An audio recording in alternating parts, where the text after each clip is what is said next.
everybody. So this is really exciting. I'm here with my friend Conrado, and we are going back in time. We are going back 10 years, and we're going to be looking at the year 2007, the year in movies, and we're going to be talking about the year as a whole and our top 10 favorite movies of 2007. And so this can be, I think, a lot of fun. I really enjoyed it, and I think we have a very, very eclectic group of, I guess, 20 movies between the two of us. And so do you want to introduce yourself? Sure. Thank you for having me. My name, like you said, is Conrado, and I write about movies as often as I can on the internet. The name of my blog is Coco Hits New York. And yeah, this is the third time that we're recording a podcast, right? And I'm really happy about it. I feel like third time's going to be the charm. Not that the others weren't good, but this is going to be, I feel it's going to be our best yet. I think so.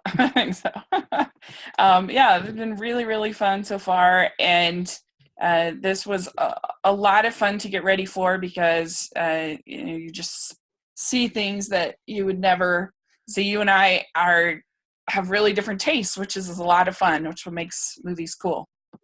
Yes. Yeah. So back 10 years to the year 2007. Yeah. What we thought we'd do is talk about the year as a whole first, and then we go over our lists. And so I thought I would talk about the Oscars, and then the box office, and the Razzies, all those fun stuff. So the year at the Oscars, the Best Picture winner was No Country for Old Men. Best Director was the Coen brothers, Joel and Ethan Coen. The Best Actor, Daniel Day-Lewis, for There Will Be Blood. We're going to talk about some of these movies coming up. Best Actress, Marion Cotillard for La Vie en Rose. Supporting Actor, Javier Bardem for No Country for Old Men. Supporting Actress, Tilda Swinton for Michael Clayton. Out of these major categories, I guess, which one do you agree the most with? Which one do you disagree the most with? Well, I have a couple of things to say about the Oscars, just in general, and about this year specifically, before we get too into it. The first thing, very important, this is the first year that I won my Oscar poll. Oh, nice. Because I was the only one this was just like a small family gathering thing, but I was the only one who could predict that Tilda Swinton was going to win, because nobody, that was a huge surprise. I remember back in the day, everyone thought, I think some of the nominees, I think Cate Blanchett was nominated for playing Bob Dylan in Oh yeah, she was nominated twice that year. Yeah, and I think a lot of people thought she might win. I think Ruby Dee from American Gangster won the SAG Award or something, so she was also talked about. And then out of nowhere came Tilda Swinton. And I'm very happy because I was the one person in my family that saw that coming. I don't know how I did see that coming, but good for me. Yeah. And number two is that 2007, that's 10 years ago, but a lot of things have changed, I feel, in the just in the world in general, in like a political and the like movie landscape. That was, if you think about it, it's just that's 10 years, but that's 2 presidents ago. And that's true. So it was kind of like the end of the Bush years, and I think especially in Hollywood, people were in a pretty dark mood about that whole thing. People were getting tired of the whole war in Iraq and all those sort of things. And so I think that's kind of the reason why a movie that is pretty dark, like No Country for Old Men, was kind of in the minds of the people voting at the Oscars at that time, and could, get all the major Oscars that it did. Yeah, it's a good point. I mean, this is before they had the possibility of 10 nominees. That would happen the catalyst for that would happen the year later when The Dark Knight didn't get Yeah. nominated. That's another thing that's really different now, right? Back then, we had only 5 Best Picture nominees. Yeah. And I don't know, I kind of like that we have the more nominees personally, because I like the fact that you have movies that are a little bit more mainstream that get nominated. But I guess in fairness, this year actually most of the nominees did pretty well at the box office. No Country for Old Men was a pretty big hit, and also something like There Will Be Blood actually did pretty well at the box office. Juno did great at the box office, so it wasn't too bad. It wasn't one of those years where it was like there were definitely, this was before I was like a huge movie watcher. There was a lot of times when I'd watch the Oscars and I wouldn't have even heard of a lot of the nominees, let alone seen them. Right. I think Michael Clayton did pretty well. I mean, it was just a pretty good year considering, like you say, the movies were pretty dark. The only one of these nominees that I kind of disagree with is as much as I like Marion Cotillard, I don't think that her performance in La Vie en Rose was better than Ellen Page and Juno. I think that right. one I wouldn't have given personally. Yeah, I don't think it would have either. La Vie en Rose, I've only seen it the one time back 10 years ago, probably, or around there. Mm-hmm. And I don't think it's a very good movie. It's kind of very typical biopic, musical biopic sort of thing about, the life of Edith Piaf. But I guess she's good, but it's like a kind of like a big performance, lots of makeup. And of course, Marion Cotillard is an amazing actress, and she has proven that she's given some amazing performances since. So yeah, maybe it would have been cool if she had won for some of her later work. Although if we're being honest, I think the fact that she won the Oscar is probably why she got to make all these amazing movies later, and really what made her a star, because she wasn't really that well known back then. Right. And she's also a French actress, so I think that's kind of what made her big in Hollywood. Yeah, I think that's true. And I really do love her. She's wonderful. But anyway, I wish that the Academy recognized comedic performances a little bit more as opposed to these melodramas. But every once in a while they will. But I wish that they did more. All right. So anyway, let's talk a little bit about the Razzies that year. Just to talk a little bit about the worst. You had pretty much, it was ruled by 2 movies. You had the I Know Who Killed Me, Lindsay Lohan. Oh yes, I remember when that came out. I never saw it, but it's supposed to be bad. Worst Picture and Worst Actress. And you had Eddie Murphy in Norbit, who won Best Actor, Worst Actor, Worst Supporting Actor, and Worst Supporting Actress. Well, yeah, that's the kind of thing the Razzies do. But also, it's worth mentioning, Norbit won a bunch of Razzies, but it was also nominated for 1 Oscar in the makeup category, which I remember was a big deal at the time. And now, of course, we all know that the makeup category is completely fine with nominating bad movies as long as they have what I guess they find to be impressive makeup. Because last year, Suicide Squad won the Oscar, and there's other kind of weird nominees there, which is, I think it's kind of cool. I respect the makeup category for not really caring about the movie, the quality of the movie itself, right? Because they are honoring just the makeup work, and that can be in any sort of movie. That's true. That it's about who did the best in that category, not necessarily how good the movie is. Yeah. Absolutely. And I don't know if I have a lot to say about the Razzies, except that I don't like them. I think they're dumb. Okay. But I feel like, I feel like they were more helpful in the days pre, I don't know, like in the 90s. I think they're more helpful then as opposed to now when you have things like I don't know, YouTube and Rotten Tomatoes and stuff like that. Like everybody knows the bad movies, whereas I feel like it was sort of this release in the past, that was a little bit more needed. But anyway, I just thought it was sort of a fun little thing to talk about, the worst of the year. Yeah, it's definitely great to look back and remember these classics such as Norbit and right. Who So let's start. So just the box office real quick.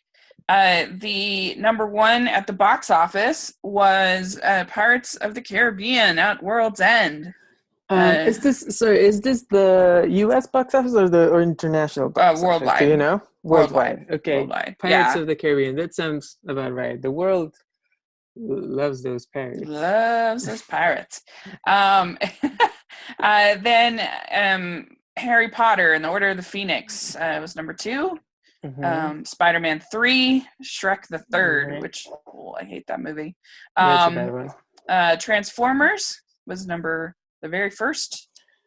Transformers was next. Wow, that's really weird because Transformers, that made a lot of money back then, but what happened to that franchise? I haven't seen one of those movies in so long. No, I don't know. They just wouldn't make a new one, huh? Well, good for them for their integrity, just doing one. Integrity.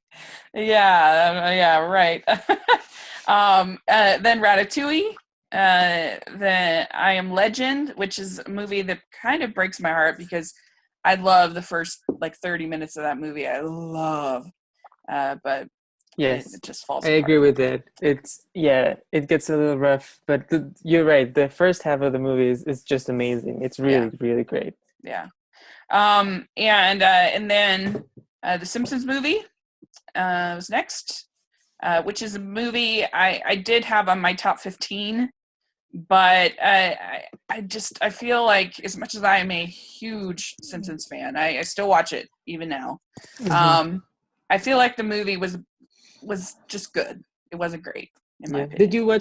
Have you seen the movie recently? Or? It's been a little bit since I've seen it, but I kind of wish that they had. It's good. I like it. It's funny. It's got some good jokes, and the animation looks really pretty. You can definitely see, but it definitely feels like they had 18 writers on it. Right. And I know it was it was a pain in the neck for them to make it, and it was really hard. And you could just kind of tell. I don't know. For me, I wish that they had done something sort of like It's a Mad, Mad, Mad World, and so as opposed to separating the Simpson family off, I wish they had done something that sort of involved more of these side characters that I really like, and maybe had them all on like a treasure hunt or something like that. I think it would have been a lot more funny, but it's good. I like it, but it's just, I don't think it's great. Yeah, I haven't seen it in a while, probably close to 10 years, but I remember it being fun. I mean, like you say, it was pretty good. It was just not the greatest movie I saw that year, but yeah. Yeah. And then National Treasure 2, The Book of Shadows. I actually like the National Treasure movies. I think they're fun. I haven't seen them. I've only seen them once, but I remember enjoying them. Yeah. And then 300 was the number 10. Yeah, that's the stinker. Yeah, I've never seen it, but it doesn't surprise me. Okay, then real quick, the top 10 at the Rotten Tomatoes are okay. Yeah, so we're Born Ultimatum, 93%, had the most reviews, even though it's just 93%. Then we had Sicko, which I guess was the Michael Moore movie that year. Yeah. Hairspray, Juno, Knocked Up, Gone Baby Gone, Enchanted, and Zodiac were the top at Rotten Tomatoes. So that's what the box office liked. That's what the critics liked. And so there we go. Anything surprise you there in any of those? Let's see. I'm a little surprised that I Am Legend made as much money as it did. Although I guess Will Smith back Yeah, then, he was a real draw. He was a major superstar. So yeah, yeah, shouldn't really yeah, surprise me. But yeah. that's also something that's changed a little bit in 10 years. That's before he started to kind of try to pimp out his kids and Yeah. make them in all the movies. I think that really hurt his career for a little while, but hopefully he's on a good path. Hopefully we get him back. Because Yeah, I love Will Smith, I do but like Will Smith. After Earth, woo, that was Yeah, and what's the movie rough. from last year that's supposed to be really bad that he was in? It's not Oh Suicide Squad, but yeah, the other one. Collateral Beauty. I Collateral never Beauty, saw yeah. that, but that looked terrible. I think I might see that because everything I've heard about it just sounds so crazy. Yeah, I'm really curious about it, but yeah, sadly it's supposed to be really bad and it didn't really, really really do any bad. money. Yeah. So, oh well, Will Smith. Okay. So let's get started on our list. All right. And so I just thought I'd say I have two on my list that are also on your list. So I just thought I Mm-hmm. would really quick just mention my number 11 and number 12. And it was actually like a really strong year for musicals in 2007. I love musicals. And even they're if they're not perfect as far as the singing, I don't know, I love musicals. And so my number 12 and 11 are Sweeney Todd and Hairspray. Mm-hmm. I recognize the flaws in these films, but I just find them I like the music a lot in both these movies, and I like the performances a lot. And I think that Sweeney Todd is the last good watchable Tim Burton movie that we've ever gotten. Uh, Mm. I hated his movie last year, Miss Peregrine's Home for. I thought it was Oh, so boring, and right. personally, I I did really did not not see like it. that. But Anyway, I really just think it bums me out because I love Tim Burton in the 90s so much, 80s and 90s, and I just think whatever's happened, I don't think he's made a good movie. Not even just a good movie, like his movies I have really disliked in the last 10 years. So Sweeney Todd, I love the Sondheim songs. It's really bloody, so it's a weird choice for me. But I don't know, hmm. it's just so creative, and I enjoy it. Hmm. And Do then you Hairspray, I just think is the exact opposite, but it's just so cheerful and it's so effervescent, and I really enjoy watching it. did you know the musicals before you saw the movies, or were the Yes, movies your first? So you were familiar with both Sweeney Todd yes. and the Hairspray musical. Yeah. And like I Oh, said, okay. I recognize that they both have some issues, but I just really find them I still find them enjoyable. I think they're good movies. I like the artistic Okay. design in Sweeney Todd. I like the performance is pretty good. Um, and Yeah. in Hairspray, I like I said, I just find it cheerful. I find it enjoyable. Mhm. And I like music. So, So the issue with Sweeney Todd, I'm assuming, is the singing, right? Which is not quite up yeah. to the level of the Broadway people that sang in the original musical. Yep. Johnny Depp and Helena Bonham Carter um, doing what they can, and some of the songs they can pull off, but some others it gets a little rough there. Yep. Um, but what about Hairspray? From what I remember, and I also haven't seen the movie in a while. I thought it was a fine movie. It was Mhm. fun. What do you think are the issues there, or do you just? A lot of people just think that I've heard a lot of people complain that it's annoying that John Travolta his makeup is weird, and Hmm. I get it. It is kind of weird, his makeup. But I don't know, I like it. I think it was really charming and very happy and effervescent, and I think Queen Latifah just crushes it in her song. I love her song. Hmm. And I think actually, yeah, all the singing's pretty good. In Zac Efron can certainly sing. Michelle Pfeiffer, not my favorite in there, but Nikki Blonsky is great in the lead. Okay, so that's my 11 and 12 and 11. But let's get started. So what is your number 10? All right, so we'll start with my number 10. And some of the movies that we've mentioned in all these Oscar Rotten Tomatoes things, we will be discussing as well. But the first one is the first time we're going to talk about this movie, and it's called Secret Sunshine. It is a South Korean movie directed by Lee Chang-dong and starring Jung Do-young and Song Kang-ho. I guess that was my best attempt at pronunciation of these Korean names.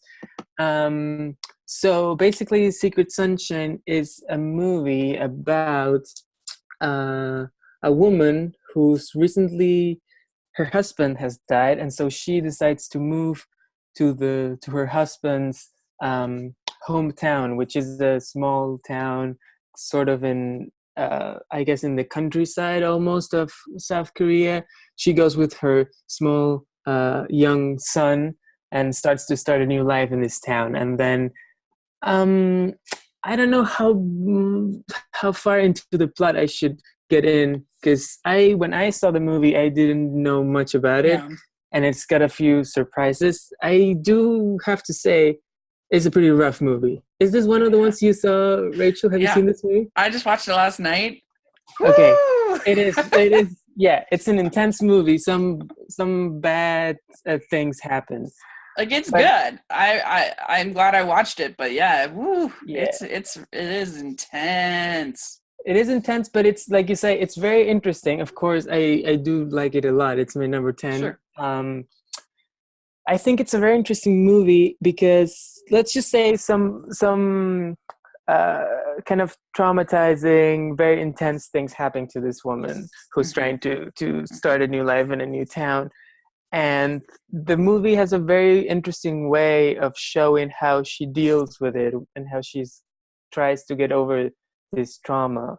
I think the movie has a very interesting view of religion and what religion does to people when they need this sort of comfort, and also how misinterpretation of religion can disappoint the people that are looking for something more in this world, so to say. There's a very interesting scene. I think the best scene in the movie, you might agree with me, is when she goes to visit someone at a prison, and she has sort of like a interesting revelation about how she's been dealing with this whole trauma thing and her relationship to the church and what else.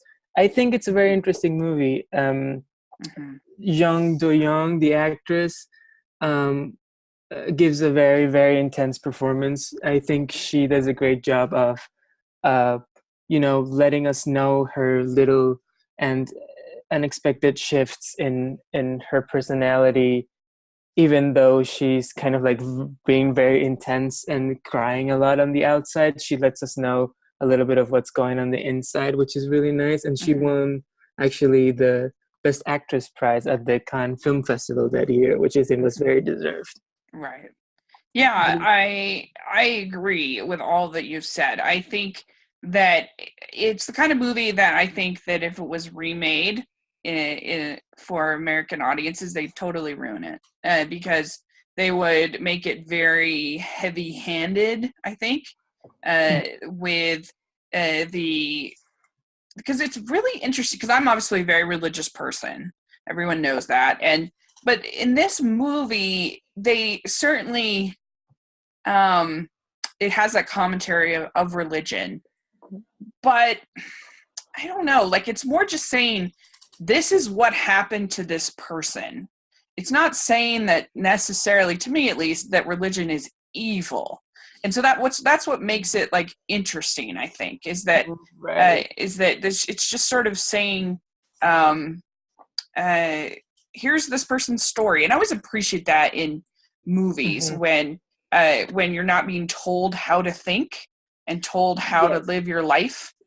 Yes, and I think that's a very one of the movie's biggest strengths is that it lives in the gray zone, so to say, right? Everything is the whole thing with the church and with religion is very much like it works for some people and it doesn't work for her, and what does it do for each individual person? Mm-hmm. And then the character played by Song Kang Ho, who is this guy who is kind of like attracted to her. And, like you say, if it were made in America, their story together would, I think, be more either like a straight up romance or more of like this guy is really creepy and she. Yeah, he was a little creepy. I kept thinking that maybe there was something more sinister with him. Like he was a little bit creeps a lot, I thought. I think he is a creepy dude, and I think there are a lot of guys like him out there. But the movie doesn't. It's not like he's the worst person in the world. So the movie has this very like complex view of all of its characters, and I think that's what made it so good. Yeah, I agree. It was really, you got to admire her because I don't know however many days this thing shot. Let's just say it took them a month. Let's just say keeping up that kind. I mean, wow, keeping up that kind of intensity. That was amazing. I don't know how she did that, and it's devastating. This is not a movie to watch with your friends on a Friday night. Let's put it that way. Like this movie is intense, and it was. Unless you have some very intense friends. Yeah, I guess. It was very moving. I cried a lot, and it just felt like you're following this because the religion did give her some comfort. It did give her some joy at certain sections, and that made it more kind of real. And I don't know, just you're just following this woman on what happened to her in her life. Yes, and so it was really good. Yeah, and her fallout with religion isn't really because religion is bad or because it doesn't work, but it's more because she was looking for something in religion that was a little bit too personal or like maybe a little too selfish, right? I think that's my interpretation of what happens is that in that moment in the prison, she realizes the reason she wanted to go in religion wasn't really to actually become a religious person, but to achieve some sort of personal catharsis, I guess. I don't know. To achieve forgiveness. It's hard because this is one movie that we could do like a full hour podcast easy on. Yes, but we're starting to. I feel like. But anyway, she wanted to be able to sort of achieve forgiveness as a like a victory, as a trophy almost. Yes. Yeah. All right. Well, Well, people, we've talked about it for, I guess, too long now, but I guess hopefully it'll get people interested and they will check it out because it's a good movie. One thing I noticed is that you had a lot of foreign films on your list. Would you say that's typical of you in your top 10 lists? Or just this year? Sometimes. Well, what happened was a lot of these foreign movies I hadn't seen before, and what I did this year was actually to take a look at the movies that played at the Cannes Film Festival back in 2007. So a lot of these movies are actually, I think a lot of the movies in my top 10 are from played at the Cannes Film Festival because, I watched all of them and a lot of them, some of them were just okay, but a lot of them were really great and they all ended up on my list. And I do try to watch a lot of foreign movies and I try to make my top 10 as diverse as possible in terms of different places in the world. That's really cool. All right. So my number 10 choice, I probably won't talk about too much, but my number 10 choice is Harry Potter and the Order of the Phoenix. And I know you're not super high in Harry Potter, but in my opinion, it's the best of the series, actually, this movie. I think that Prisoner of Azkaban is the best made of the series, but I think that Order of the Phoenix is the best one because I think that it actually has a villain, which most of the Harry Potter movies, it sounds weird to say because Voldemort is the villain, but he's usually just talked about and not actually seen very much. Even in something like The Half-Blood Prince, he's not actually in that movie that much. And so what I like about Order of the Phoenix is that you have Umbridge, who's this great character and this great villain, and you get David Yates for the first time stepping in, and I think that you see Harry leading Dumbledore's army, and that is really fun to see him being a teacher and a leader. And I think it's very well paced. It's also emotional at the end with Sirius and Harry losing one more person in his life, and that's, I think, well done. And so yeah, it's my personal favorite Harry Potter movie, so I felt like I had to include it on my list. So that's my number 10. Yeah. Yeah, so like you say, I'm not the biggest Harry Potter fan. I will agree. I also think Order of the Phoenix is the best of the movies. It's the one I like the most, even though I say it with a little bit of faint praise, considering I'm not a big fan of most of them.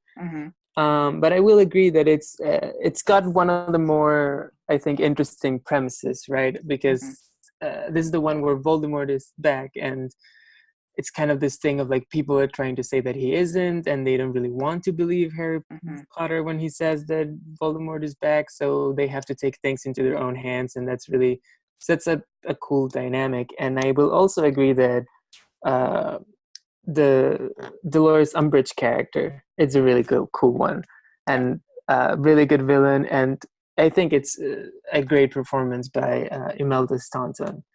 I think she does a great work playing Umbridge. Yeah, agreed.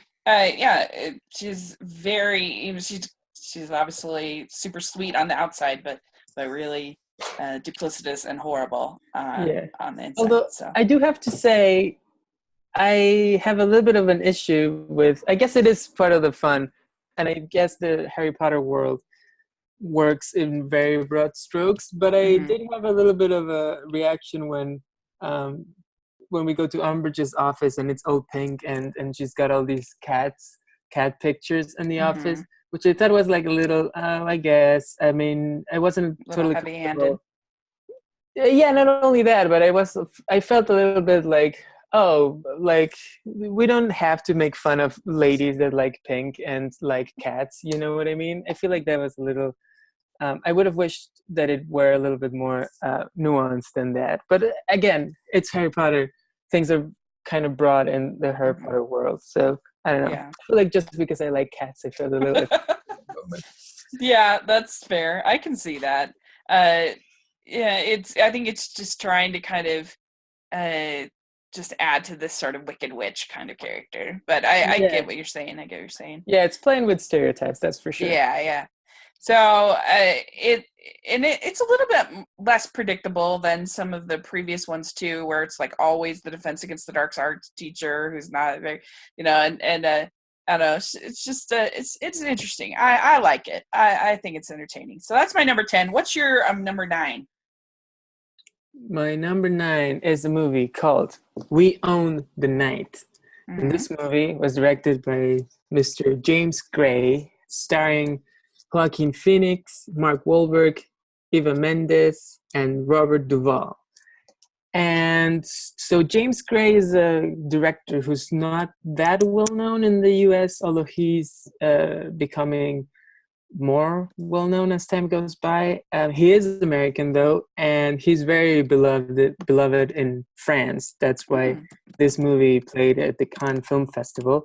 He's made a couple movies that have gotten pretty good reviews in the last couple of years. The Immigrant, starring Marion Cotillard, and also this year he has The Lost City of Z, which I was a fan of. I know you didn't like it that much, but I admired it.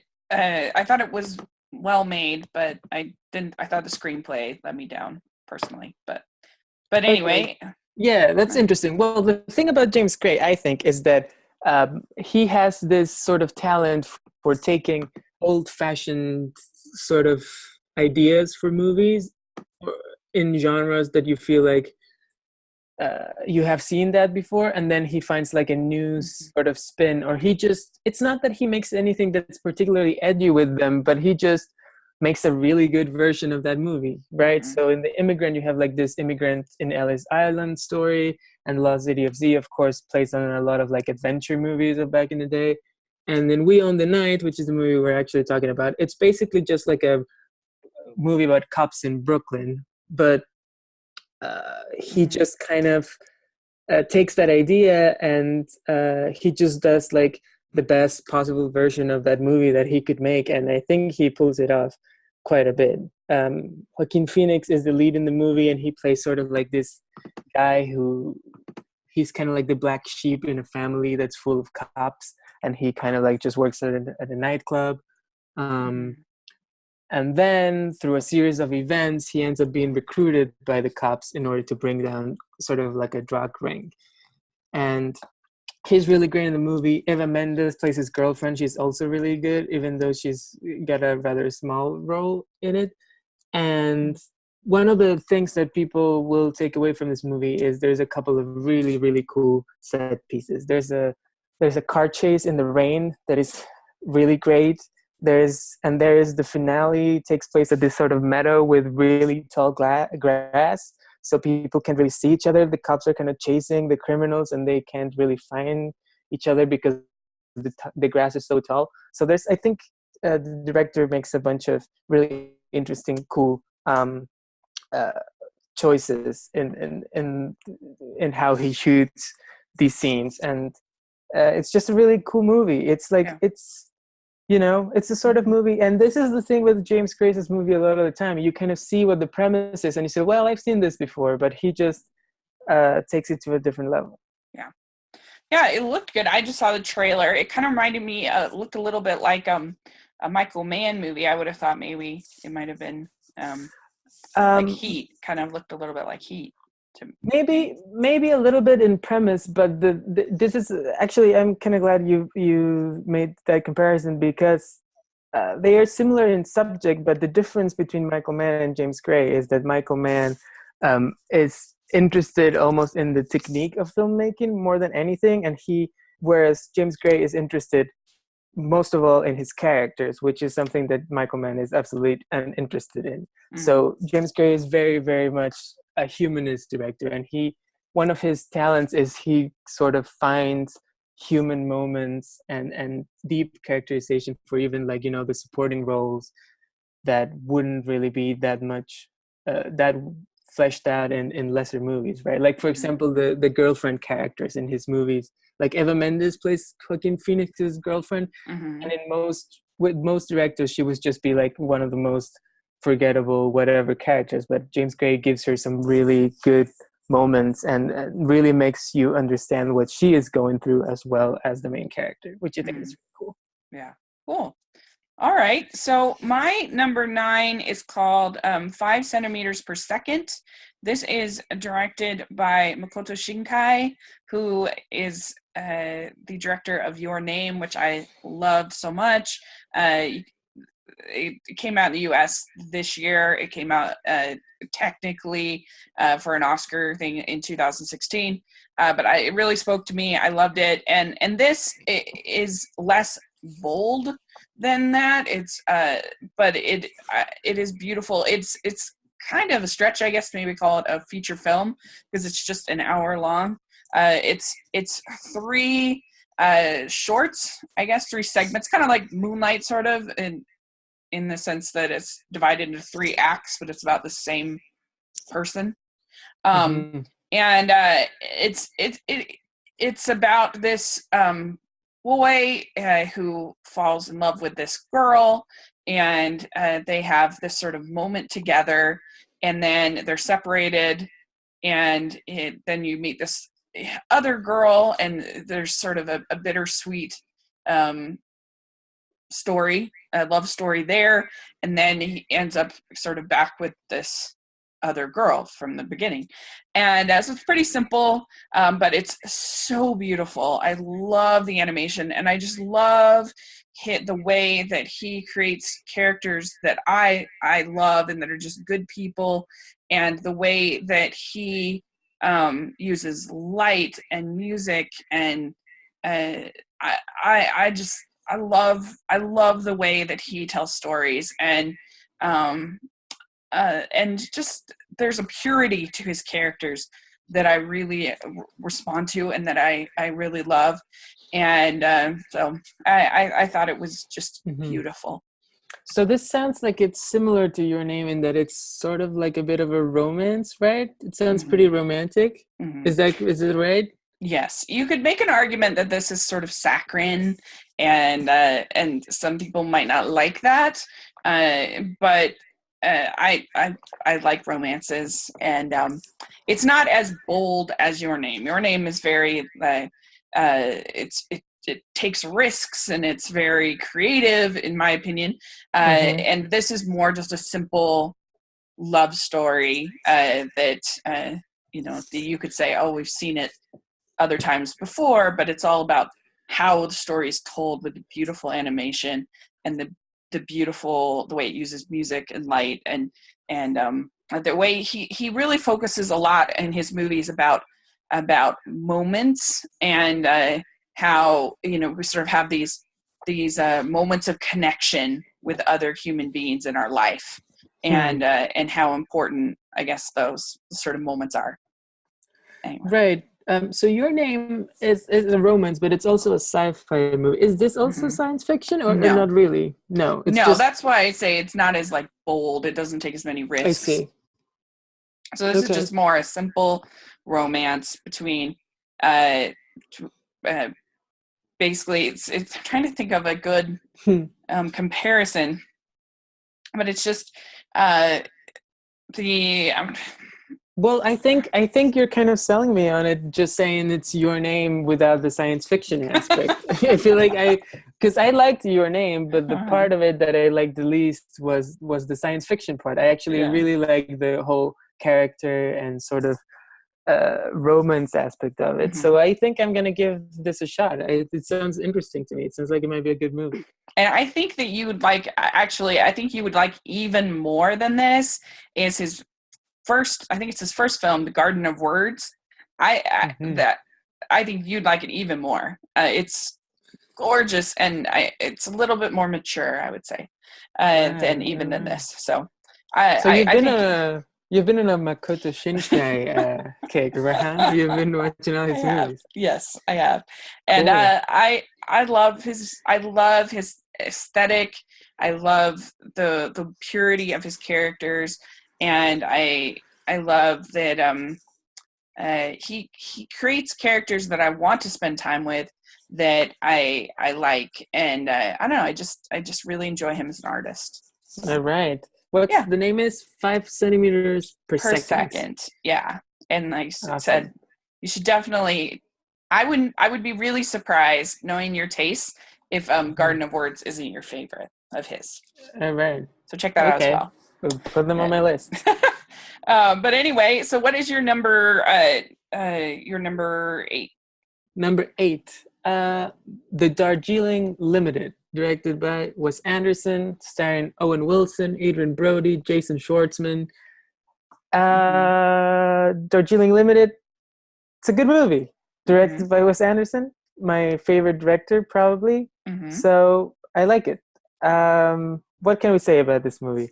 It takes place in India, which is kind of like the main thing that's different about it from other Wes Anderson movies. It's about 3 brothers who go in India, kind of trying to find some resolution after their father dies, and they're kind of like after the death of their father, they're kind of like a little bit lost at sea, and then they decide to take a trip to India together in order to take care of that. Have you seen this movie, Rachel? Yep, I just watched it, and it's fun. It's not my favorite Wes Anderson. I don't know. I liked like the Grand Budapest Hotel, some of his other movies a little bit better, but it was funny. I enjoyed it. Yeah, I will say. Obviously, I really like this movie, but I do think that it is sort of one of the more, I think the people who are really into Wes Anderson are the ones who are going to appreciate it the most. Mm-hmm. Because I think on the surface it's different because he gets to go to India, so he's working with a little bit of a different style, not style, but his style is very particular and it's very similar in all his movies, but he's got a different place to work with, so the compositions and the art direction is a little bit different from the other movies. But and the story is kind of, again, about like most of his movies, about these people who are kind of like a little bit dealing with trauma, trying to get over it, and emotionally closed off people trying to find some connection and things like that. So that is a familiar theme for him, but I think he's kind of he's exploring a little bit of a couple of different angles in this movie, which I find are interesting. Mm-hmm. It's also, of course, very beautiful. The art Mm-hmm. direction, I don't know if you agree with this. I think the art Mm-hmm. direction, like in most of his movies, is magnificent. And there's a scene that I think is really great. It's a small scene in which he kind of like we see all like these little compartments in the train, and it's almost like a dollhouse version of a train, and we see all of the characters in different carriages, and it's, I think that part is really, really beautiful. Mm-hmm. Do you know Yeah, the part I I'm talking agree. about? Yeah, no, I agree. I mean, his movies are always beautiful, Wes Anderson. One thing I really like about this movie, as far as his films, is that I think they keep the three brothers pretty likable. I think that sometimes his movies can turn me off a little bit because, I don't know, I just have a hard time bonding with the characters a little bit. Like, I'm not as huge on Rushmore as most people. I just found him to be kind of unlikable and kind of annoying. And I get why other people love it, but I didn't love it. But this one, I felt like he did a better job with that, of keeping these characters that I Yeah. liked. Well, that's interesting because these characters, I think, they're likable, but they're also, I feel like, definitely a little bit of jerks, right? Yeah. Especially, but I think there is an interesting, like you say, balance because the Owen Wilson character is probably the biggest jerk of the three, but he's also gone through this sort of had this accident, so his whole face is in bandages, so that kind of makes us I feel a little bit for him, and the scene in which he takes off his bandages is also really powerful, I think.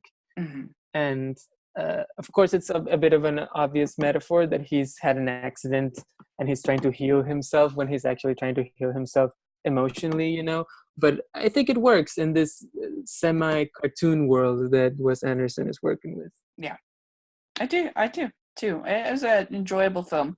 I liked it. So, okay. So my number 8 is Dan in Real Life. And this is an interesting movie because I love romantic comedies. I love romances when they're done well. And I think that this one is. It's an interesting film, though, because for me, I actually like it almost in spite of the romance in a weird way, because I don't think that Juliette Binoche and Steve Carell have that great of chemistry in the movie. But I think that it is the family dynamic that it creates is so wonderful and so heartwarming, and it feels authentic to me when I watch it, that that's a real family, and that's the family that I certainly can relate to, in these kind of family reunion type settings is something I can relate to. And I think that Steve Carell is so good in the role. He's very, you like him. He writes this column giving parenting advice. He's this widower, and yet he's having all of these problems with his 2 girls, and the girls are great and so funny. And sort of the lesson is like he can't even take his own advice. Like he's not is really good. And even Dane Cook is good, and I think in this, and you get Emily Blunt. She appears, and she's good. And I don't know. I just love it. It's a warm cup of cocoa kind of movie that makes you feel good. And I love the music. Sondre Lecter is his name, and I think it's a really wonderful soundtrack. And it was interesting when I was sort of tweeting when I watched it, and it seemed like a lot of people didn't really like it that much, but I like it, so it's my Yeah. list, and so I have it at number 8. I have not seen it, although um, so there's two ways in which I know this movie. One of them, I think, is what most people will.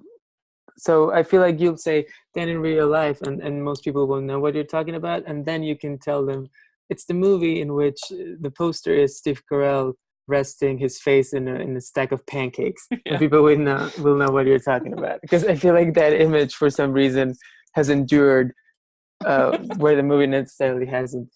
And the other weird thing about the movie is my mom, I don't think she ever saw the movie, but she owned the soundtrack for some reason. So I will agree that it's a pretty good soundtrack. Like you say, Sondre Lerche, or I'm not sure how you say the name, or I don't know how you said the name either. He's a good singer. Mm-hmm. He's making some good music. Yep. Yeah, so I agree. I will stand behind that. Okay. It's a very sweet little movie. I think that if you're in the right mood for that kind of a film, it'd be a good one to watch on like Thanksgiving or something like that, just to I enjoy it. I like that kind of movie. So what do you have for your number 7? All right, number 7 for me is a movie called You the Living, and this is directed by Roy Andersson, who is not the same as Wes Anderson. He is a Swedish director. Yeah. And You the Living is the second movie in a trilogy by Roy Andersson that he calls the trilogy about being a human being or something like that. Mm-hmm. And the other movies in the trilogy are Songs from the Second Floor and A Pigeon Sat on a Branch Reflecting on Existence, which came out a couple years ago. And these are basically, the 3 movies are very similar. They don't have a traditional narrative. They are more of like made up of little sort of comic vignettes. So you have these little scenes, and most of them are supposed to be comedic, and some of them are a little bit depressing. So the thing about these movies is they are kind of like existential, dark, deadpan sort of comedy. Yeah. I watched it, and I thought, great. I thought it was really charming. I really enjoyed it. There was one part of sensuality which I thought really didn't fit and was kind of a bummer for me, because I felt like I was like, oh, I'm going to recommend this to my mom. Like, this would be great. She'll love it.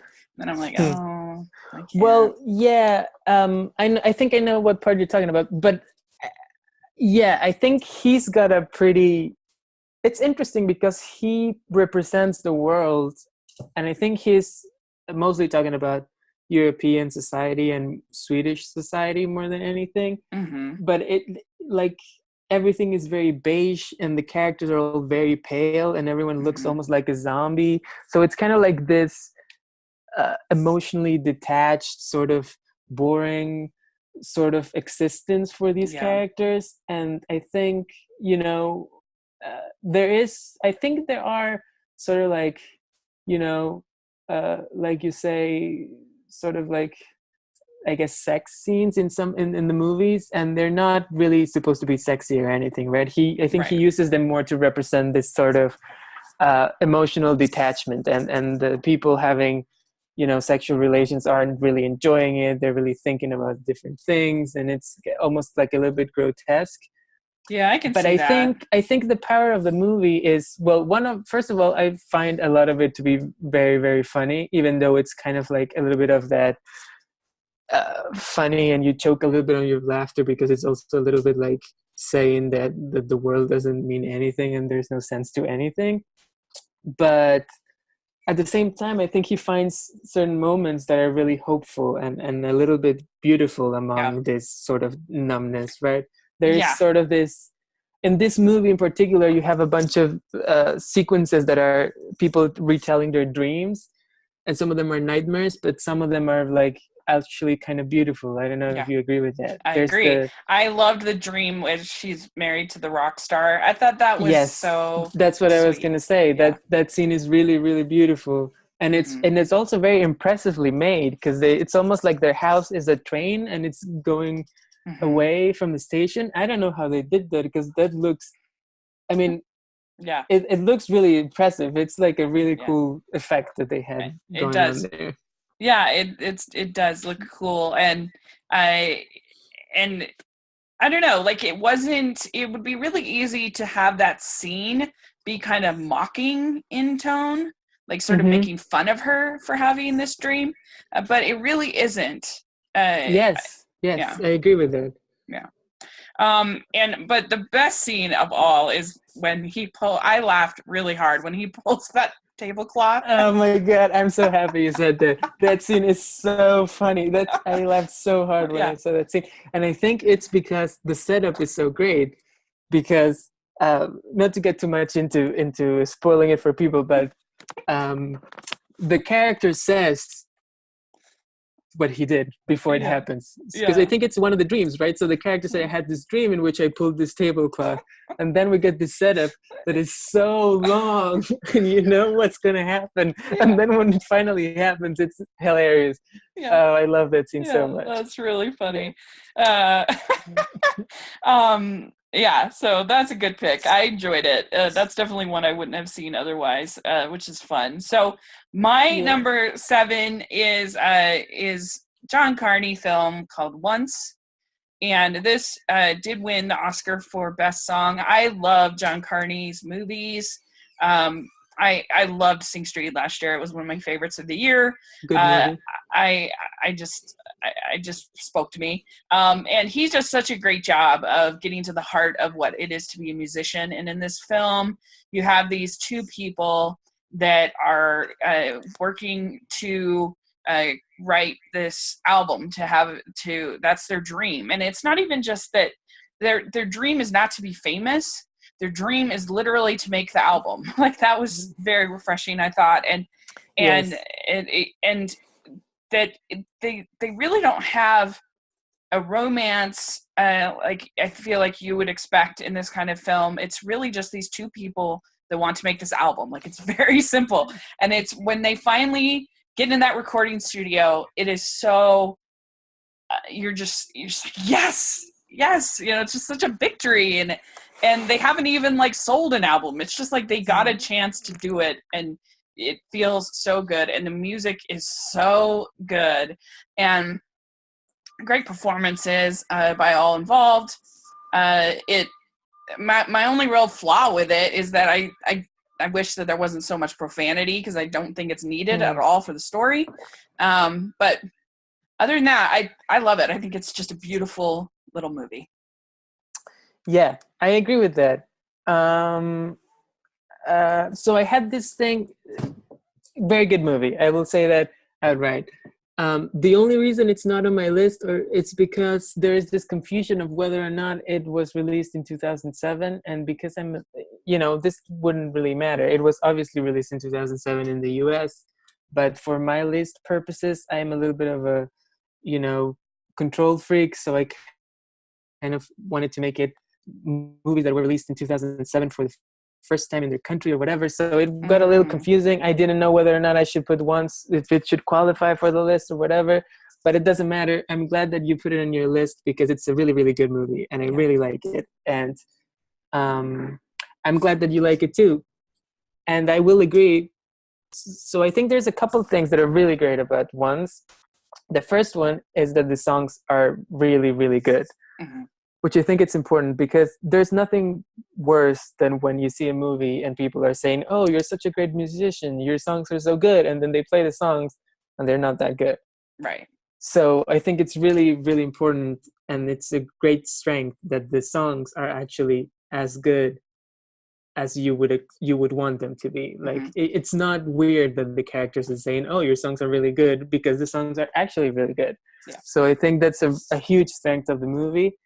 And number two is, like you say, it's this kind of like very small scale, very realistic in a way, sort of version of this romance, because the romance, like you say, it's not really a traditional sort of romance, and the whole idea of their success is also very small scale. It's just like you say, recording this album, and the way the movie is uh, directed, they obviously had a very small budget, but it makes it all very special, because it's you're in the streets of Dublin, and it looks like it would actually look like, and the people there look like people that would be hanging out there, and there's this chemistry between the two, and there's such a real life sort of feeling to the thing that I think cannot be replicated. And I'm happy that John Carney hasn't tried to replicate it after it, because he's still making movies about, basically all of his movies are about musicians trying to become musicians, but in different ways, right? I think it would be a mistake to try to replicate the magic that is in Once, because it's one of those things that, it was just like the right moment, the right time with the right people, and it works so beautifully in that movie. Case in point, they made a Broadway version that a lot of people liked, but I feel like it was a different thing, because you just can't recapture what the movie gives you, which is this feeling of like, this is happening right here, right now with these people, and it all feels very real and very emotionally real. I guess it's the important part. Yeah, it does, and it just feels like such a victory. And I feel like if it were to be sort of remade, and I don't know about the musical, but the Broadway musical, but I feel like that they would want to make it, like you said, bigger. Like they would want to make it like how he becomes famous, and they end up, becoming drug addicts or something like that. Like they would just make it sort of bigger, and I love it. Yeah. So anyway. Well, have you seen his other movie, not Sing Street, but the one he made before that? It's called Begin Again. Did you see that?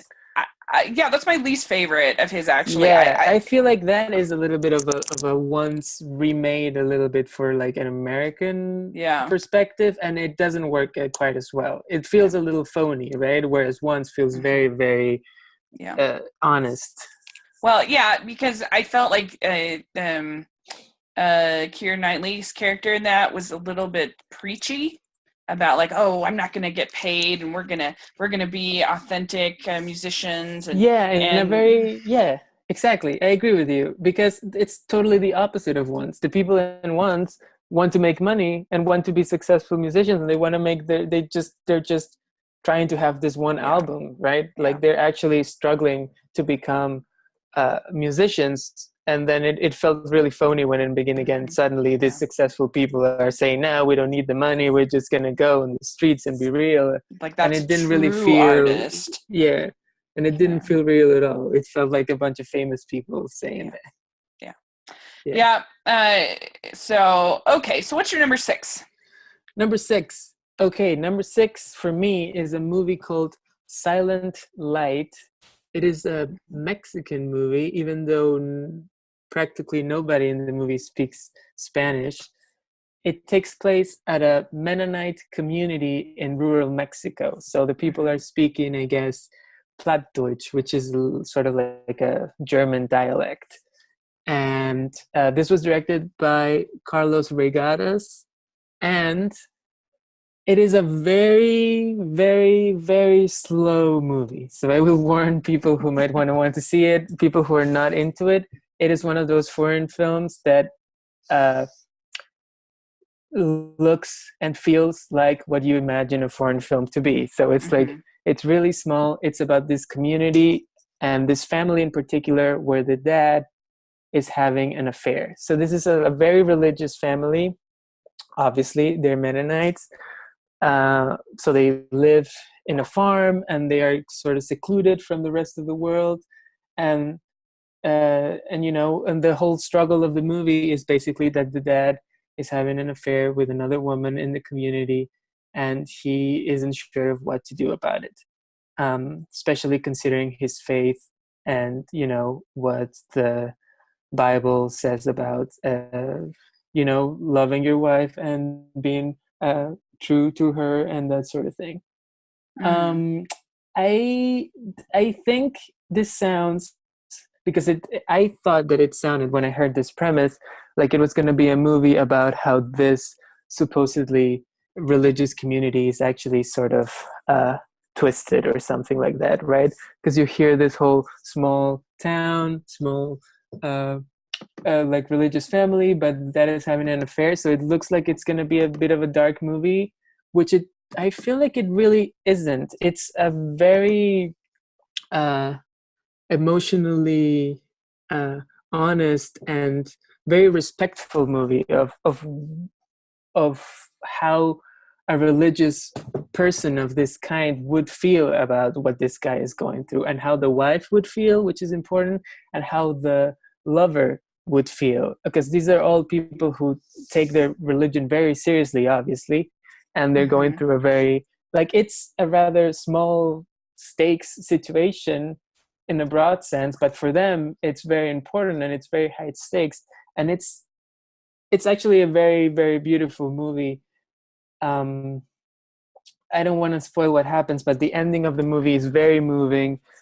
um um I don't know what else to say about it. Mm-hmm. It's one of those Okay. movies that I feel like some people might see it, and after 10, 20 minutes they'll be like, nothing's happened, there's nothing going on in this movie. But I feel like if you stick it through like I did, and you get to the end, you will just get this sort of catharsis, and it's like a very, very beautiful Mm. finale that is it is definitely paying homage to this old Danish movie called Ordet, which is also about a religious community, and it's definitely, I don't know how, but like film history people will know what that movie is, and this is almost like a modern retelling of something very similar to that.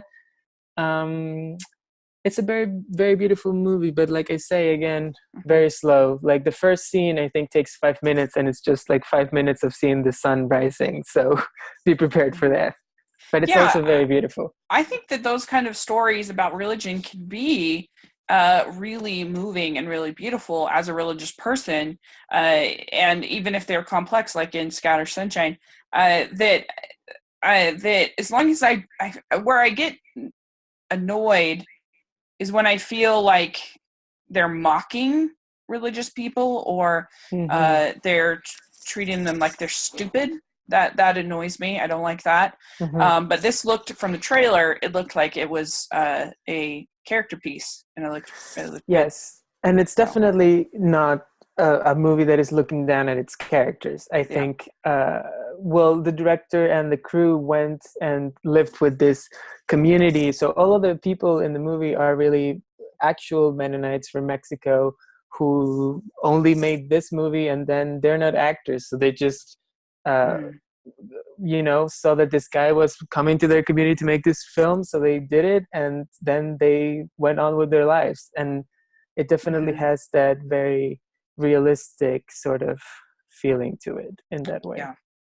Yeah. Where a movie annoys me is a movie like Chocolat, Okay. where the I haven't seen it in a long time, but where the Right. priest is this buffoon kind of, and he's like being all kind of leading the people all like astray, and that kind of thing is when I feel like it annoys me.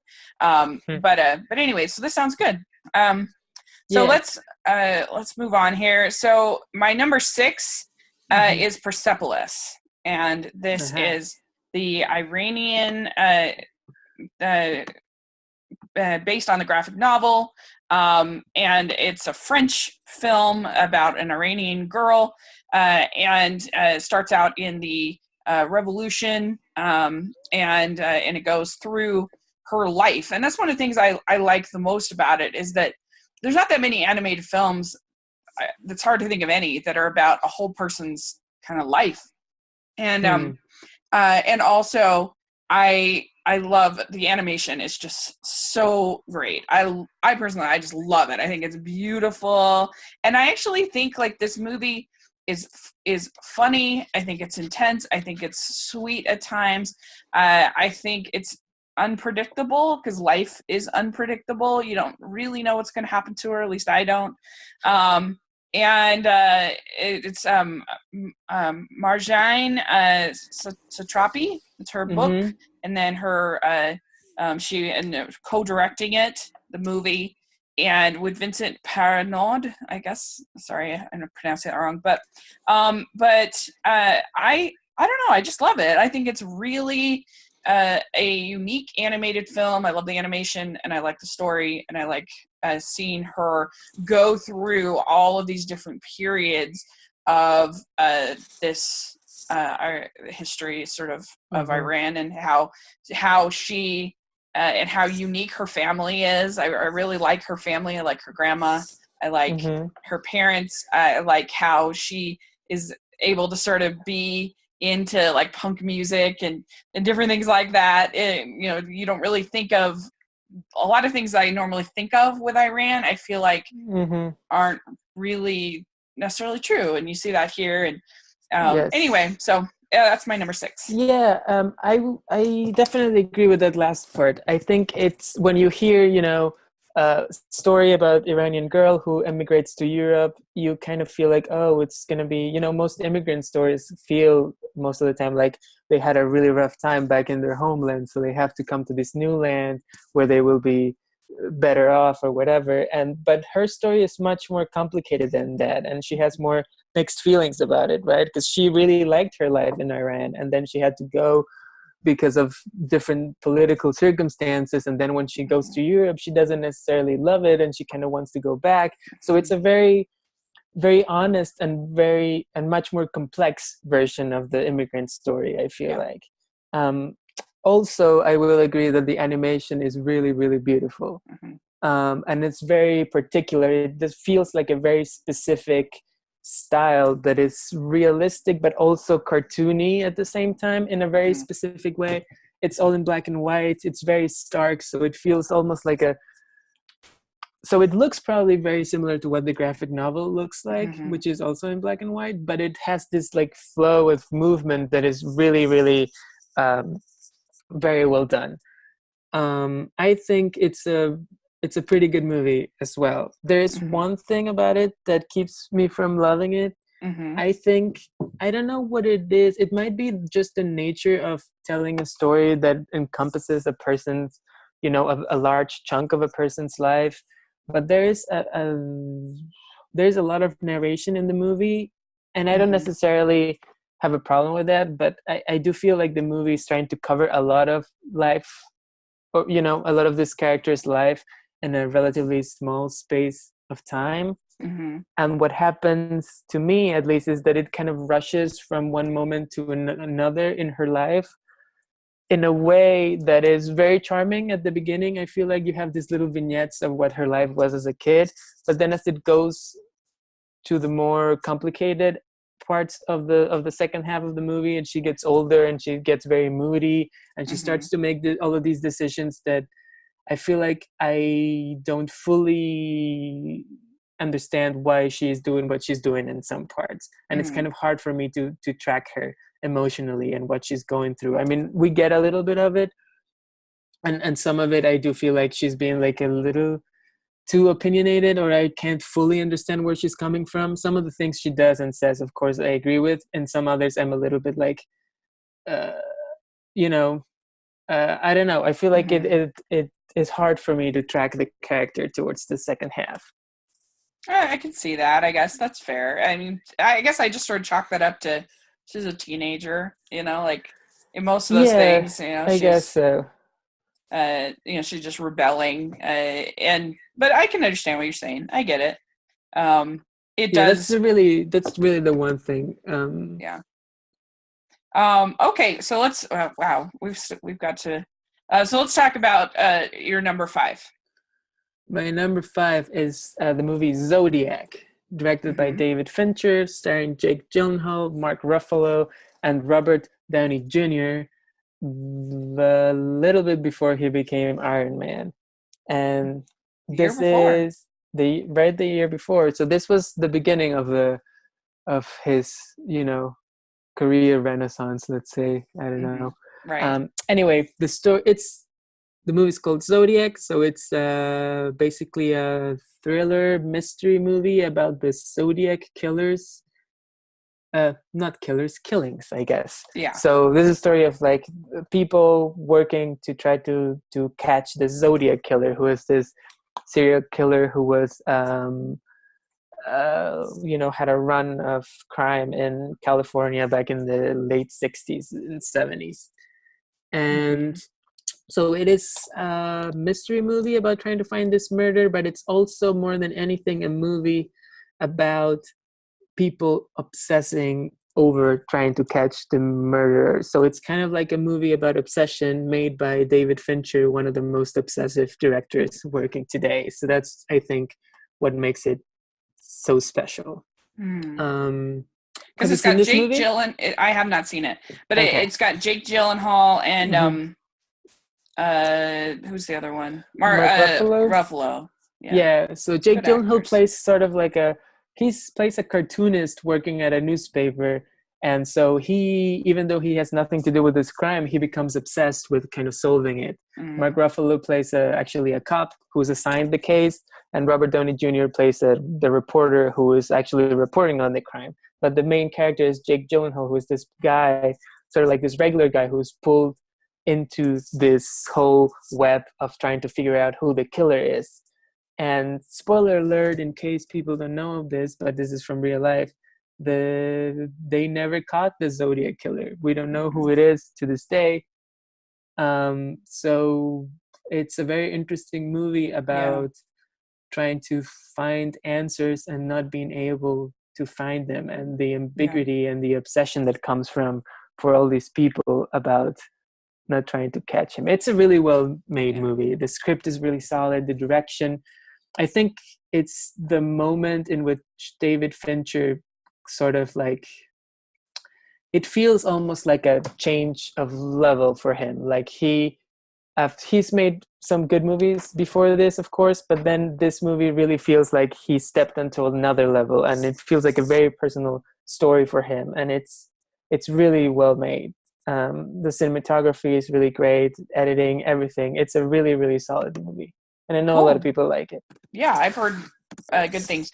I am not that high on David Fincher, actually. I'm like the one person in the world that didn't care for Gone Girl. I didn't really like it.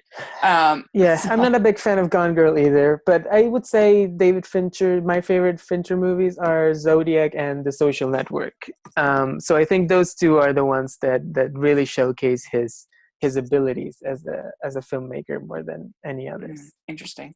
Okay, cool. I wasn't that big of. I need to rewatch The Social Network, because at the time I didn't think it was that good, but maybe I'd like it more now that I'm a more seasoned film goer. I just remember thinking it was kind of boring. I didn't really like it. But you know, I'm a little more sophisticated now, so maybe I'd like it. But I don't know. I just felt like they took the easy way out of making the rich guy the bad guy. You know, like I just felt like surely he's a more interesting, nuanced person than this. But anyway, we don't have to get into that. But but I'm like, I felt like I was the one person that's like, yep, King's Speech should have won. It was better. That was me. Rachel. Yeah. But anyway, so but that's good to hear about Zodiac, that it was a good gripping movie for you. There's I gotta say, for just so people know, there are a couple of like kind of gruesome murders in Zodiac. So be careful about that if you're depending on what kind of movie watcher you are. Yeah, that's why there's not a lot of it, but there's a couple of scenes that are like a little and honestly, I don't think they're that violent, but they are, of course, very, very upsetting in a suspenseful sort of way, right? Because it's because they are, I guess what he's doing is he's really trying to shoot these murders as matter-of-factly as possible. He doesn't want to make them particularly, exciting, or, he doesn't want to make them cool, because, it's a horrifying thing. but the detachment kind of makes it almost like really creepy and really disturbing at the same time. So it's, it's very intense in that sense. Yeah. All Interesting. right. Okay, cool. So my number 5 is a little movie I think is way underrated. It is called Breach. It is an espionage kind of thriller, I guess you'd say. And it is stars Chris Cooper. This is based on real life events, and Ryan Felipe, about this man who was selling secrets to the Russians for years. Ryan Felipe is basically hired as an agent to go in and catch the Chris Cooper guy, because he's so good, he's so smart. And what's interesting to me about this movie is you have this man who everybody thinks is this religious guy, is this family man. He seems like just this. He sort of welcomes the Ryan Felipe character into his life, and he thinks, how can he possibly be doing this? He's such a good guy. And I think the way in which he rationalizes this, that because he's so tired of being looked over, and other people getting promotions ahead of him, and that people don't think that he's smart, and so this is sort of his way of proving that he's smarter than everybody else, and that he could pull this off while basically leading the investigation of who this person is. That made it, he was better than everybody else. And I think that's what makes it really interesting. Chris Cooper is so good in the role. He's wonderful, devastating. This should be a person that you hate, but in my opinion, he's very, you really feel sorry for him, and you feel for him. And I think it's really good. Laura Linney's in it. She's great.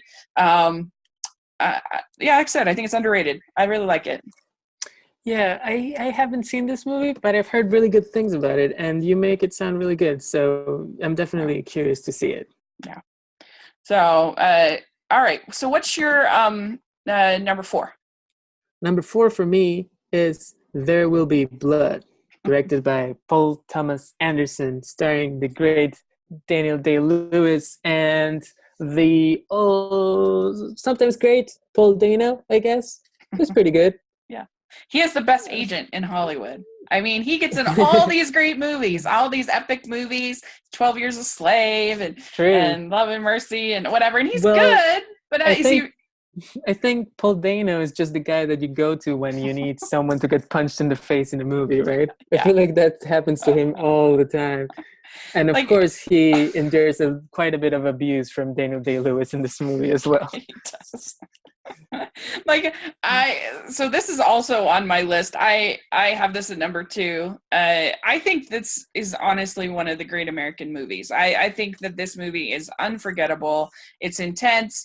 It's so visceral and real, and and I would be afraid for my life, if I was Paul Dano working on this set. Daniel Day-Lewis is so intense and crazy, and yeah. I think I'd be afraid that there's actually a really I don't know if you know comedian Paul F. Tompkins, but he has a stand-up bit in which he talks about, he has a really small role in this movie, and he talks about working with Daniel Day-Lewis, and he talks about how intimidating and nerve-wracking it was. It's a pretty good bit. I'll have to watch that. That would be funny. Yeah. Yeah. And of course, yes, Daniel Day-Lewis. So the thing about Daniel Day-Lewis, of course, we all know, is he's known for being this sort of immense method actor that he spends months and months in characters and years trying to craft his work or whatever, and makes him sound a little bit like a douche, in my opinion. But the thing about Daniel Day-Lewis, where compared to a Jared Leto or something who also does this sort of thing, is that he's actually really, really good. And when he comes with the performance, it's it knocks your socks off, and he is amazing in this movie, and he's so scary. I feel like there's not a single scene in this movie in which you are not in the back of your mind thinking, I really hope Daniel Day-Lewis doesn't kill this person in this scene, because he could do that at any moment. Yeah, agreed. No doubt about it. And Yeah. It's a grueling watch in a way, because it's just so, I understand.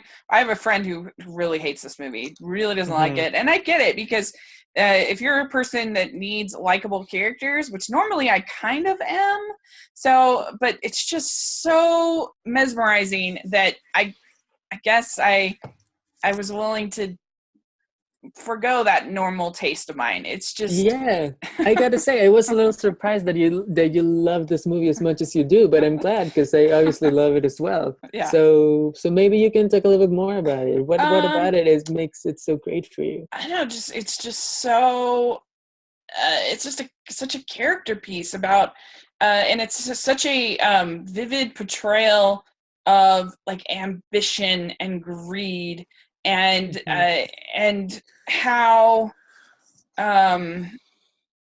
you can, I guess maybe I sort of relate to it in a way, because my the idea of sort of a charismatic individual, and how they can sort of just dominate a town and dominate a person, and how overwhelming those kind of individuals can be, if that makes sense.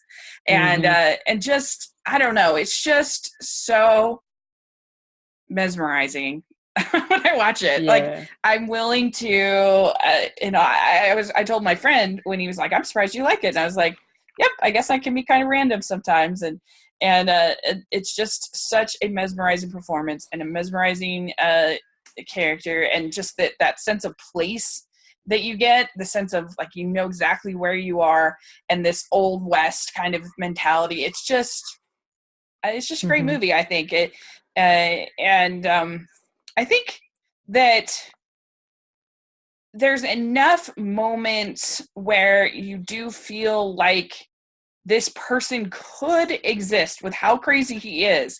It does feel like this could be somebody who could actually exist, because I met like super sort of charismatic people. And so in a certain ways, it's kind of a tragedy in a way.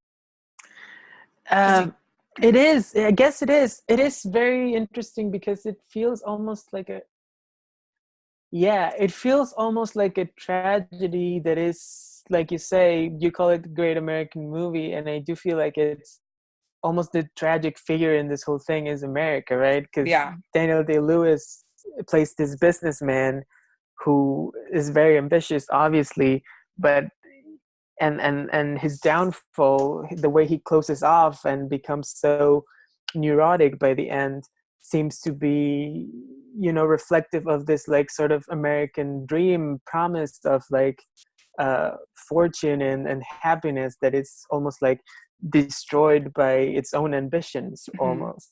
I do think, yeah. And the way that it uses evangelicalism as a counterbalance to his intensity, like both of them are equally sort of antagonistic and equally bombastic, and that's very American evangelicalism, and so that's a really interesting contrast to watch also through the. It's definitely a very American movie, and a very critical movie about the darker aspects of American society, or.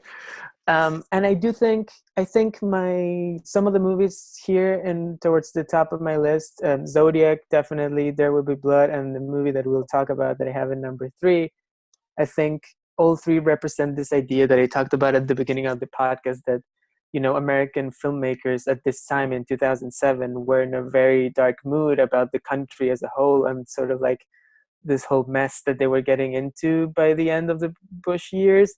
And I think they were definitely in a darker mood about the country, and trying to figure out and explore the darker sides that or the darker forces that had gotten us to this place. So you have, of course, Zodiac, serial killer, which is, I guess, there's a bit of an American fascination with serial killers. I think there's a lot of course, a lot of people who like to investigate about that sort of thing, and there's it plays a part in society. And then There Will Be Blood, definitely about um, a little bit about religion, evangelical stuff, but most of all about capitalism and, the oil industry and that sort of thing. Yeah.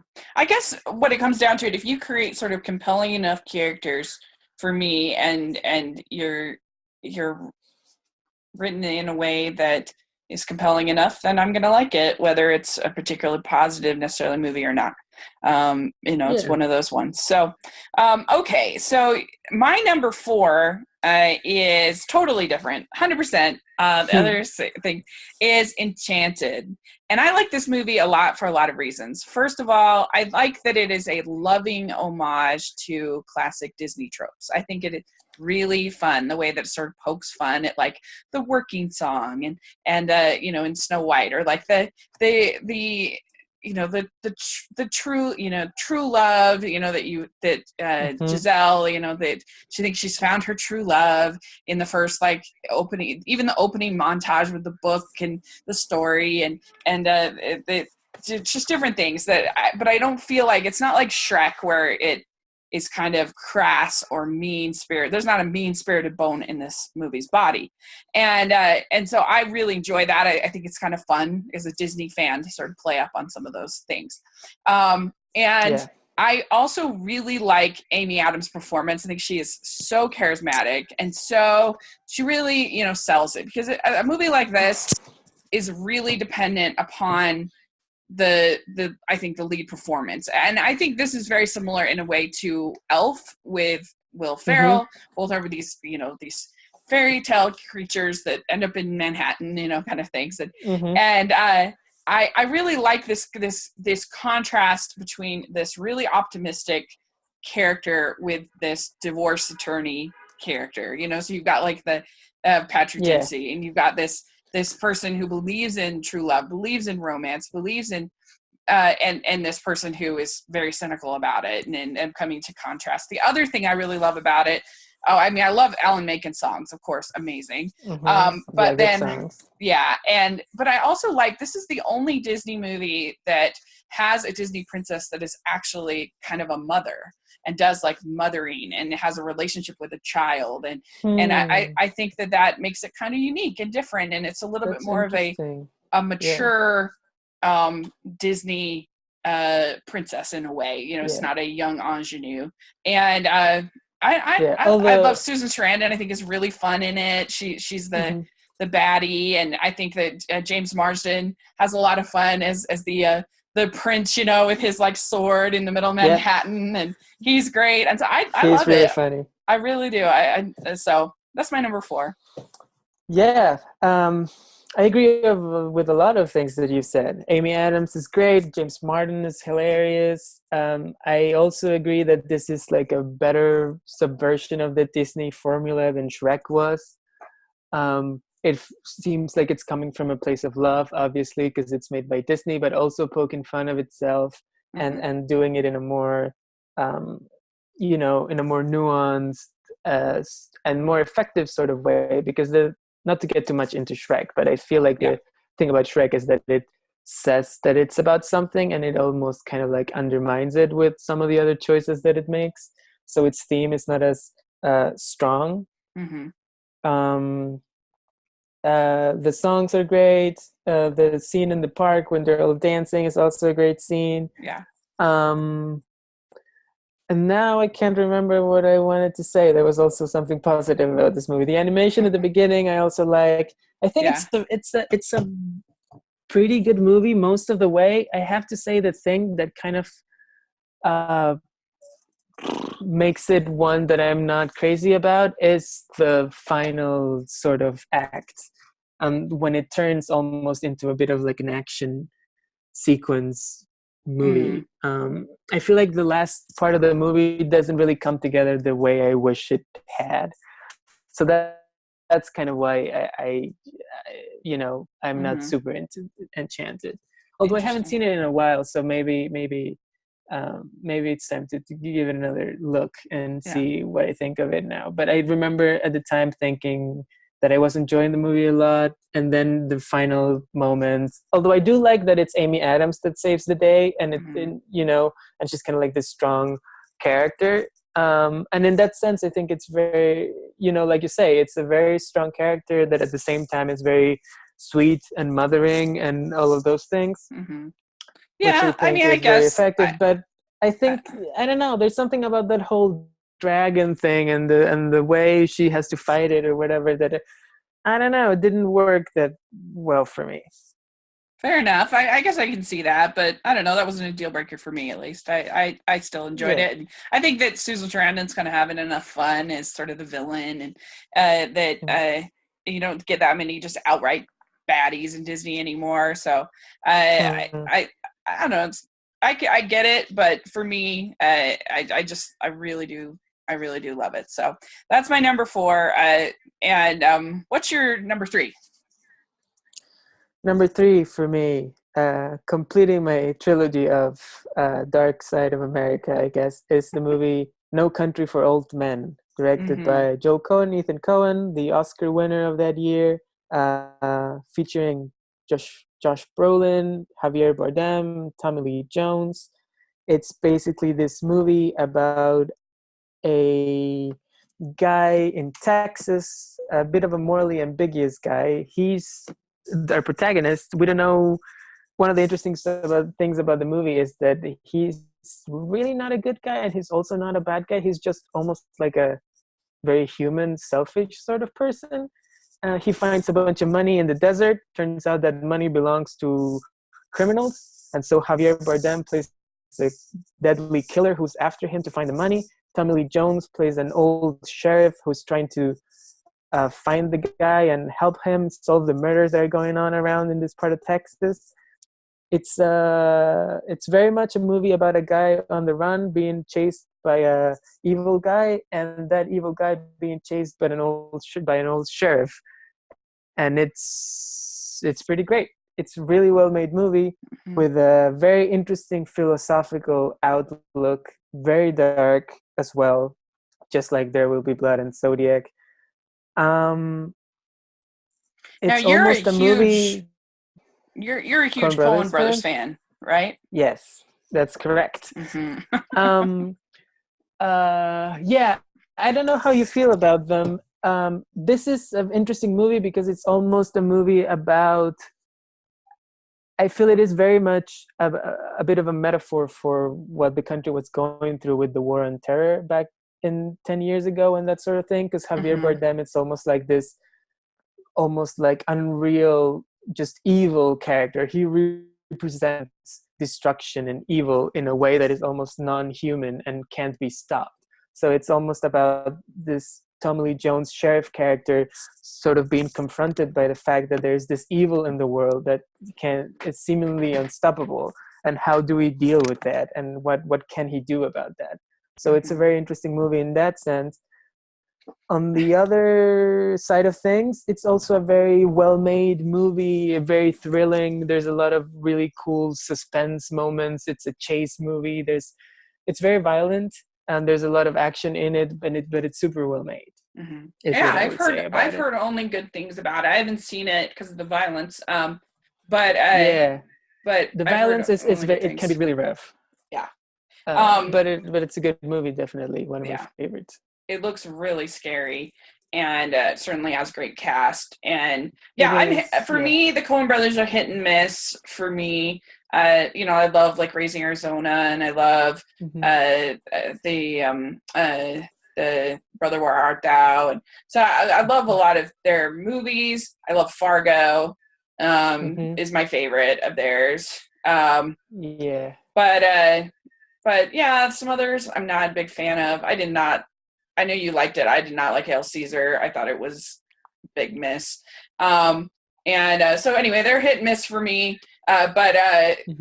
But anyway, but I've only heard really great things, and they won the best director for this. They won and it looks beautifully made from the trailer. So. Yeah, it's a very well directed movie. There because there is almost no soundtrack, like there's no score in the movie, so the tension is super high. There's a scene in which Josh Brolin is kind of hiding in this hotel room, and he knows that Javier Bardem is coming, so he turns off all the lights and he just sits on the bed with his shotgun waiting for him to come to the door, and it's just nerve-wracking. It's one of the most tense movie moments I have experienced in my life. I remember watching in the theater being almost like unable to handle the suspense. So it's really, really well made in that way. Well, we forgot to mention that about There Will Be Blood. The soundtrack, oh my gosh. I think it's amazing. Yeah. Definitely. Oh. And one of, I think that, and probably, no, I think that is like one of the most influential soundtracks, because I think at that time it was really unusual for a movie to have this sort of like very abrasive strings and very intense, almost conflicting music that I think we get a lot more of these days. And I think composer Johnny Greenwood kind of opened the door for a different kind of score. Interesting. Yeah, that's I can see that. Yeah, it's just like, oh man, it's just so good. All right, so my number 3 is one that you'll have coming up. My number 3 is Ratatouille. So we can probably talk about that when you do your number 1. Yes. And then spoiler, Ratatouille is my number 1. Yeah. But then my number 2 is There Will Be Blood. So we've already talked about that. Okay. So what is your next on your, see, what are we at? 3?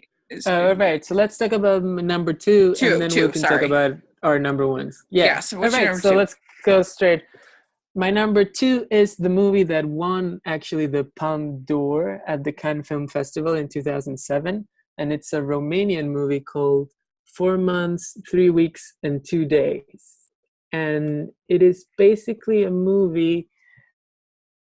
It is also a very intense movie. It takes place in Romania in the 1980s, at a time when they were under a very strict communist dictatorship.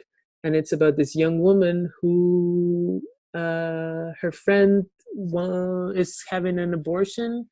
But back in that time, abortions were illegal in Romania, so they have to go through a lot of hoops and illegal sort of situations in order to make that happen. And right, so abortion is a bit of a sensitive issue.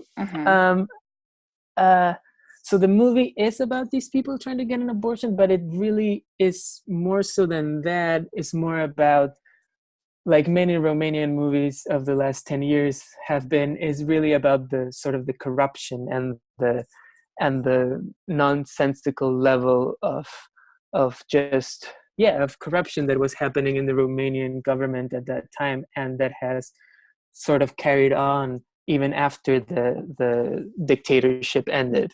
So it is really about all the like ridiculous things that need to happen for these 2 women, and the honestly really horrible time that they have to go through in order to make this happen. It looked really intense from the trailer. It is very intense. It is very stylistically specific. The director is Cristian Mungiu, and he does a lot of long takes, and the scenes are very specific. It all takes place in just one day, so it's just one long day of them going back and forth trying to find a hotel room, and then they didn't properly make the reservations. They have to go to another hotel, and then the guy who's going to do the abortion says, well, I said we should go to this other hotel, and you're coming me to a different hotel. So it's a whole big mess, and it's just one long nightmare of trying to make this thing happen. But it's really, really well made, and it really deserved to win the Palme at Cannes that year. It's a really intense, but also a really well made movie, and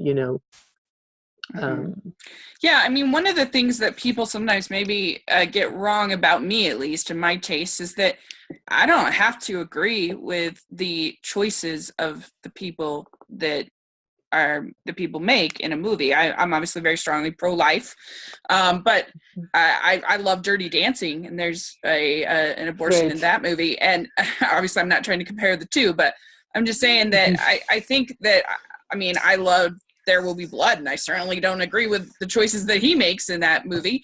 And so I think as long as the movie isn't preaching to me and telling me that I am either wrong or that they are right and that I need to change, and that, you know, then I don't need to agree with the choices that a character makes if it's done in a compelling way and if it feels authentic to the character and not, I mean, I can be very critical of movies that are religious and that are even Mormon movies, you know, that are my religion, that are done in a preachy and in a feel in a way that doesn't feel authentic to me as a viewer. Yeah. And so anyway, I just think that I would be willing to give this a shot but just because, and maybe that might surprise people that think that anything with abortion that I would say, you know, absolutely not, never, ever. But I just haven't had the chance to watch it yet. Yeah, and that is one of the great things about the movie is that it is not preachy, even though it's very political in a Romanian sort of way and very critical of the whole situation that was going on. It does make a very, you know, it is very honest and realistic about its portrayal of like how horrible things are when these sort of things are outlawed and you know, when there's all these rules and all this illegal dealings that have to go on in order for these things to happen. Well, it's sort of interesting because my number one choice for 2007 is the movie Juno. I love Juno. I think it is so funny. I think it is so heartfelt. And I think that it is really interesting the way that you start out thinking things about certain characters, and Dabble Cody's script says by the end you're like, oh, I was wrong. You know, you think when you first meet Jennifer Garner's character, you think that she's just like a pill, that she's just not, you know, that she's this yuppie, whatever. And you think, oh, how cool is Jason Bateman? He's so cool. And because that's what Juno's thinking. Right. And so, but by the end, you totally, I think you totally see them both in this new way, and that I think works. I love her friend in it. I think she's great. I love J.K. Simmons as her dad, and Allison Janney as her mom. I also, a lot of people when it first came out were like, oh, it's glorifying teen pregnancy. I heartily disagree. I think that they show that this is a very painful experience for her. This is not easy.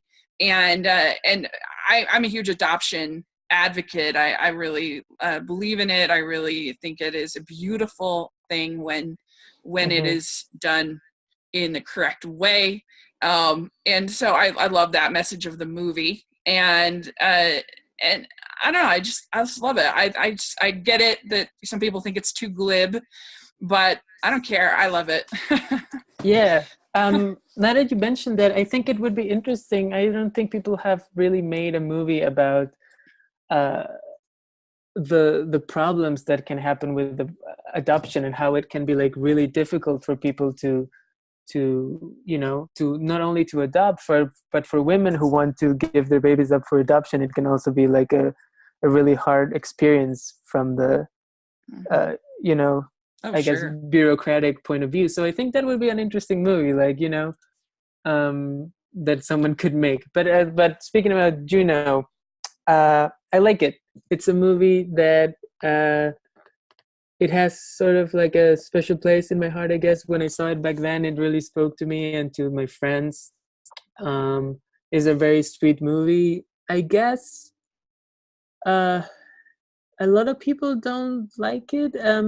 It is, I get the feeling that at least in my neck of the woods that it is a little bit uncool to like Juno for some reason. I think it's mostly because of the the whole dialogue thing. A lot of people Mhm. say, "Oh, it's so overwritten. There's so many. Nobody talks like this. All of these weird phrases and turns of phrases that the characters are using in Diablo Cody's script."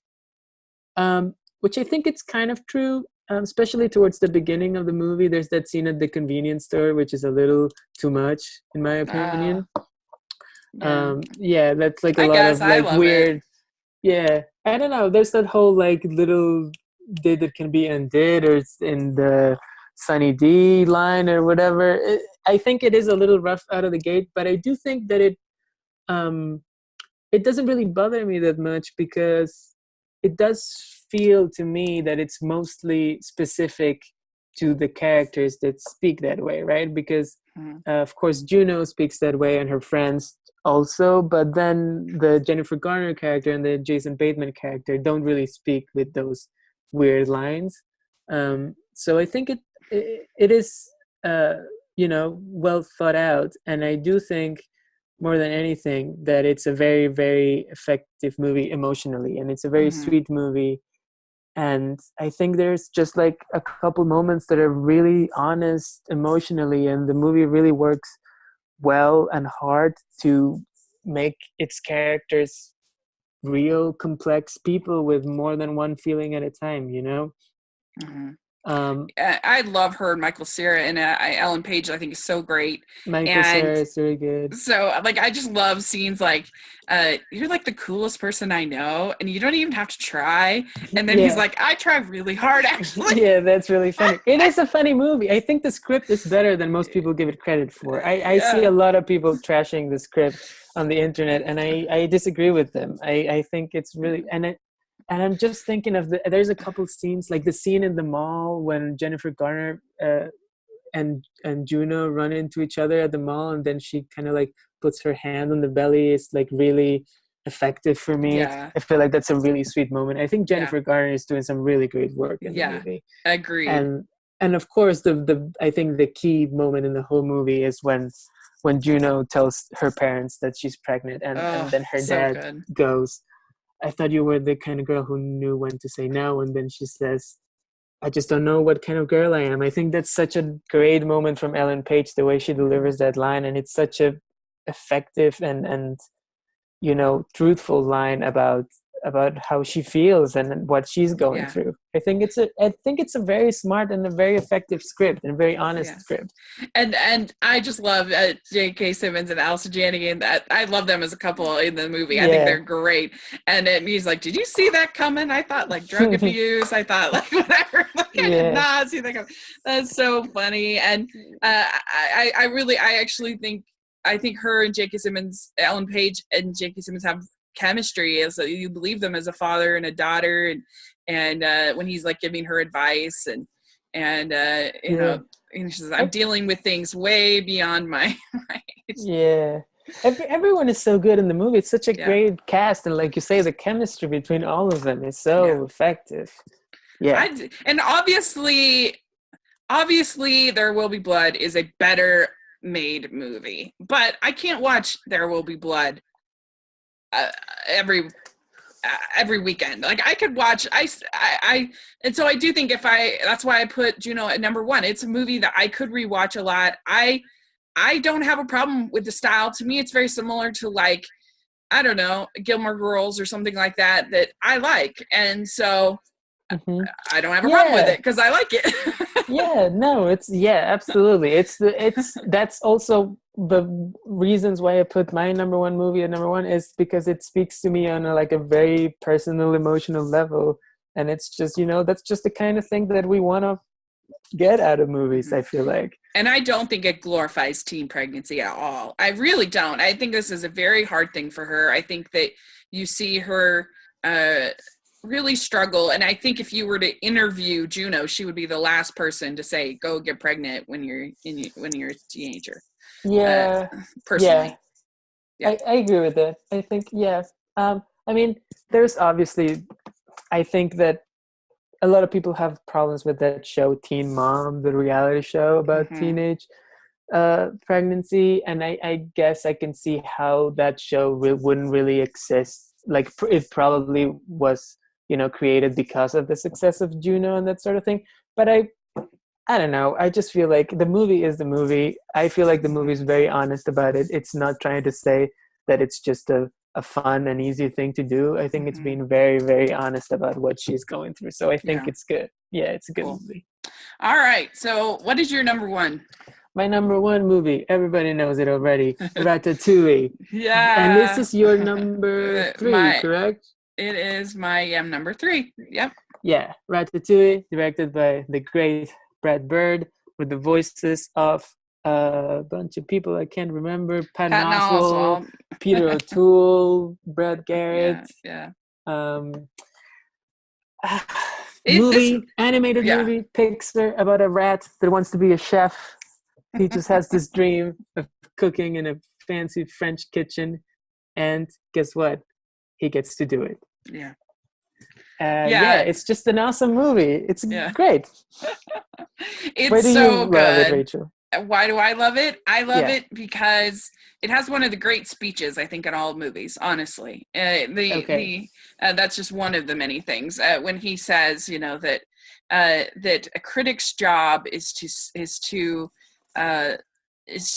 celebrate the new and the different, and to be an advocate basically for the new and the different. Yes. I think that is such a beautiful moment of cinema, period. Yeah. And you're going straight to it. I was also going to say it's a movie about being a critic and criticism. So how can I not love it? That's what I do on the internet. Of course it speaks to me on a very personal level. And that speech is very beautiful. I also think of the part in that speech when he sort of talks about the Gusteau motto of everyone can cook, and how he says that he finally understands that it doesn't mean that everyone can cook, but that cooks can come from anywhere, which I think it's something that speaks very personally to Brad Bird, because I think that you see that coming in a lot of his movies. I think of Tomorrowland, even though it's got its problems, has a very similar message about, people doing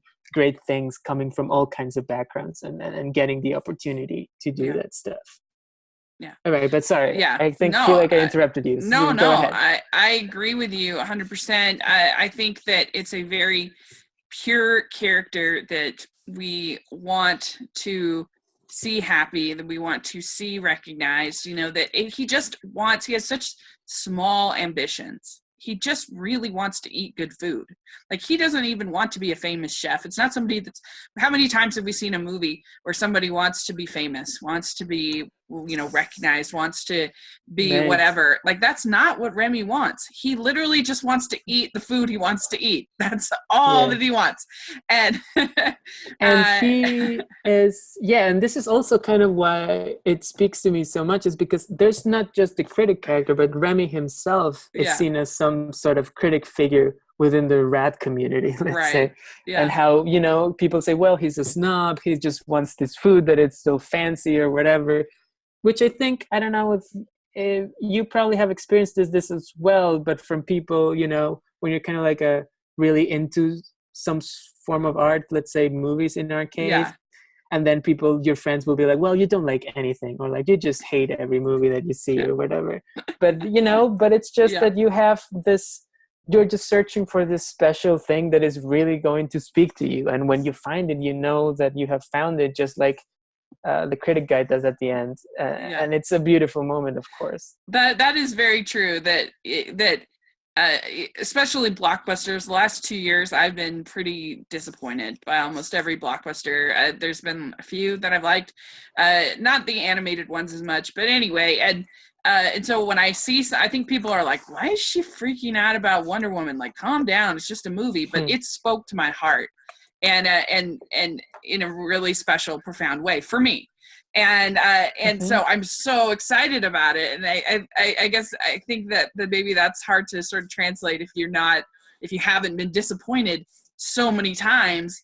And so because they just didn't have the same experience. And but yeah, I think that that's true. And I just love how small and intimate Ratatouille is, about just these people that just want to this mouse and this this boy that just want to live the life that they want to live. Like, it's not somebody, like I said, it's not somebody that's trying to be famous or trying to be the greatest or trying to whatever sort of gimmick that you see in many films. This is just somebody, these are just people that just want to be who they are and be the best versions of who they're meant to be. Even Iga is really that. Even him, he's just wants to be who he's supposed to be. I don't know. Yeah. Yeah, and it's just like you can really feel it's just about the love and passion that Remy has for food and for cooking. It's just like, it feels like you say very pure in that way. And it is so beautiful. The animation in Ratatouille is one of Pixar's best. Oh my God, the art direction, that kitchen is so beautiful, and the whole streets of Paris. Yeah, when the rooftop scenes I love, and you see all the city of light, it never looked better. Mm-hmm. And I mean, and that's something to be able to say that a movie about a rat made me want to go to Paris. Pretty impressive. They are well known for the rats. So, and the score is beautiful as well. Michael Giacchino, beautiful score, the art direction, the animation. This movie, there's no surprise that this is my number one. It has all the things that I love. Great animation. It's about criticism. It's about food. I love cooking, so that is also something that speaks to me. Everybody knows I love rats. So that is also part of it. Yeah, it's a great movie. I hate rats. I also don't like rats. Mice. I hate mice so much, but I don't mind them in animation. What can I say? I'm from I'm a lover of the house of my mouse. Yeah. And it's just, when you think of it, it's just amazing that the great, most triumphant moment in the movie is when a beautiful kitchen is infested by rats. Right. And it's just full of rats all around. And it's like one of the most beautiful moments in the movie. Yeah, agreed. And it's very funny too. It's not. I mean, I love WALL-E. Don't get me wrong, but I think that WALL-E has less to entertain the small little tykes sometimes. Whereas the Ratatouille is less esoteric, is more commercially. I think approachable, and it's because it is very funny as well. Yeah, it is. Yeah. It is funny. There's talking about the animation. There's a lot of great physical humor and animation when he controls Linguini. And the way he moves, beautifully done. That's one of the It's very impressive because I think. That is the sort of humor that I think works better usually in live action than in animation, because it's almost about seeing how a person can move, but they pull it off in an animated movie, which I think is very impressive. Yeah, it's very true. Very true. And I don't know, it just has a great heart to it, and it has emotion to it. It's just a great little film. I think it's a little underrated. I feel like people, for some reason, don't talk about it when they talk about the great Pixar films. But it is a great film. Absolutely. That's one of the most unfair things I've ever heard. Ratatouille is the best Pixar movie. Well, maybe not. I don't know. It's definitely towards the top of mine. I definitely think that the Brad Bird movies are probably my favorite of the Pixar movies. And I will make the case right now. Ratatouille should always be in the conversation about the best Pixar movies. Agreed. With Pixar, I feel like I have my number one is Up is my favorite, partly for personal connections that I have with it, and then I have like a 10-car pile up for second place. I can't decide. Well, they had a really good run back then. Also, talk about 10 years ago. This was right in the middle of the time when we were all like, Pixar can do no wrong. It was insane how they were making all these great movies one after the other. Yeah, it's true. And times have changed. There's still make good movies, and sometimes they make not so good movies.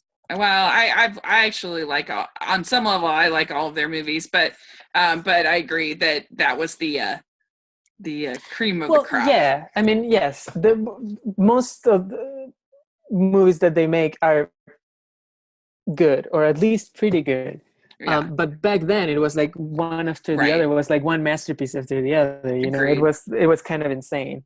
Agreed. Yeah. It's sort of their golden age, kind of like the beginning of Definitely, Disney, sort of. So, all right. Well, definitely. great. That's a good pick. I like all of.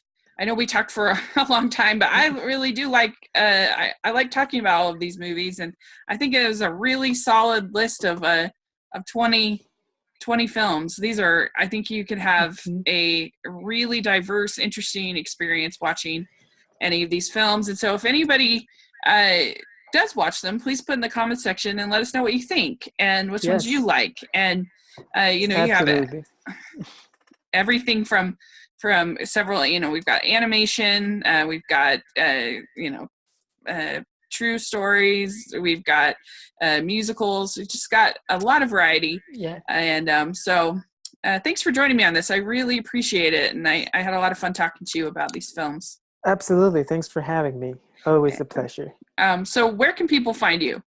People can find me on the internet, Twitter. You can search for my name, Conrado Falco, or you can search for Coco Hits New York. And you can also find me on my blog at cocohitsnewyork.wordpress.com. Yeah, awesome. I'll have that all in the description section. And you can find me obviously at Rachel's Reviews and Smiling LDS Girl on all social media, and my blog is 54 Disney Reviews. And I started a new podcast last week called Chicks on Flicks with my friend Christine, and we're going to have our second episode. We're doing the 33 films Roger Ebert said will restore your faith in humanity. Oh, So, wow. so we're doing Apollo 13 tomorrow. So that'll be really fun. Oh, good Yeah, movie. I like yeah, Apollo 13. yeah. So that will hopefully be a lot of fun for people, and so something to look forward to. Yeah, that sounds very exciting. Mm-hmm. So thanks so much, and we'll have to get together and talk again soon.